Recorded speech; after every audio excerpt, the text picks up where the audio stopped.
Você lembra do Up TSI, o famoso Up tampa preta, aquele carro que bengava todo mundo e andava como ninguém pela faixa de valor? Hoje o teste é com um carro bem parecido, mas que tem potência demais e o próprio carro é de menos, porque falta acabamento, equipamento e o principal de tudo para um carro turbo com 130 cavalos e compacto, com uma relação de peso-potência de apenas 8,6 kg por cavalo. Eu estou falando do Citroën C3 da novíssima versão U, que é uma versão que chega aproximadamente por R$100 mil e é a única versão do C3 com motor 1.0 turbinado. Sim, esse é o mesmo motor que a gente tem no próprio irmão do C3, o Aircross e o Basalt, um motor de 130 cavalos. É potência demais para um carro tão compacto e que não tem refinamento nenhum de suspensão.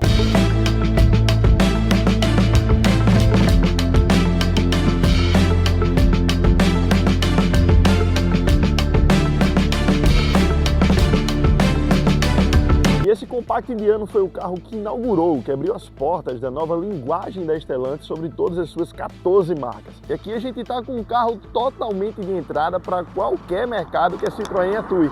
Acima dela a gente tem Fiat, depois a Peugeot com um toque de esportividade, e depois vem modelos mais caros, como o Ram, como o Dodge, como a própria Jeep. Bom, aqui a gente tem um carro que é pensado totalmente para um mercado emergente, tanto é que ele tem apenas 3,98 metros de comprimento. Para quem não sabe, carros abaixo de 4 metros que são vendidos na Índia, ele paga menos de impostos. Então, por isso, alguns carros que são compartilhados pelo mundo, entre mercados de terceiro mundo, eles precisam ter menos de 4 metros para pagar menos imposto. Essa é uma versão que, por mim, não deveria existir nesse carro, e sim no Fiat Argo, que sempre implorou pelo motor 1.0 turbinado e nunca recebeu, ao contrário dos seus primos, que rapidamente a Stellantis já equipou tanto o C3 quanto o Peugeot 208. Mas nessa versão U a gente tem praticamente todo o acabamento da versão fio do C3, só que com alguns detalhes, tanto em preto brilhante quanto em azul piscina, como aqui na dianteira, e o teto, roda e retrovisor, que é sempre pintado em preto brilhante.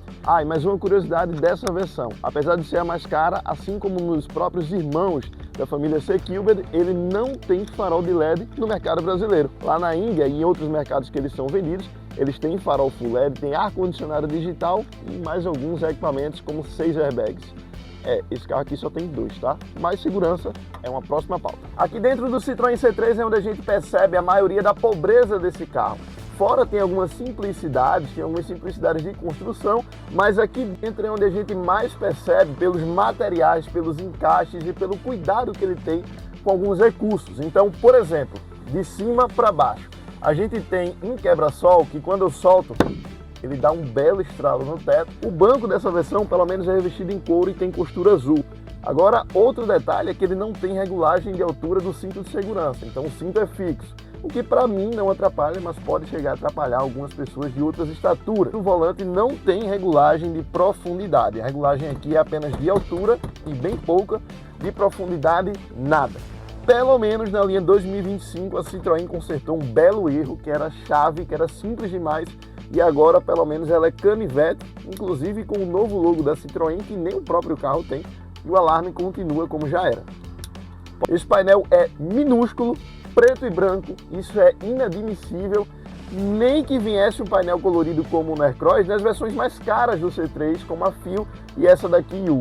Então o painel é simples e as funções são as mais básicas possíveis, não tem nem conta-giros, só para vocês terem ideia do quão simples é esse painel. Comandos do vidro elétrico traseiros aqui no meio, então a ergonomia fica péssima para você mexer nisso aqui, principalmente quando está dirigindo.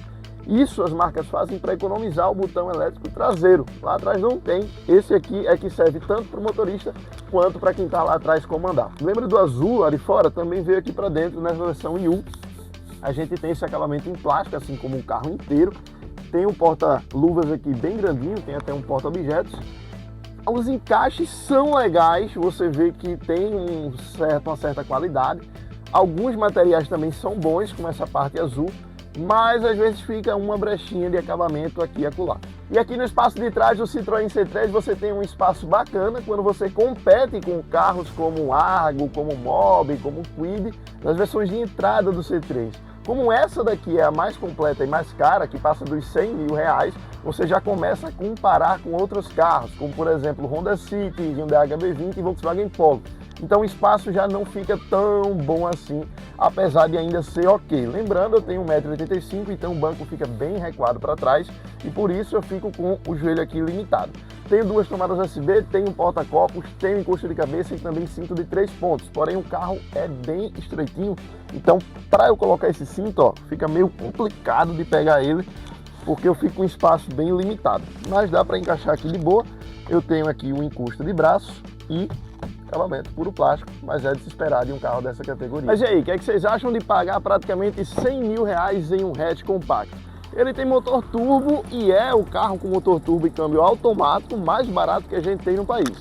Então se você precisa de um carro com essas características, talvez o Citroën C3 seja uma bela opção.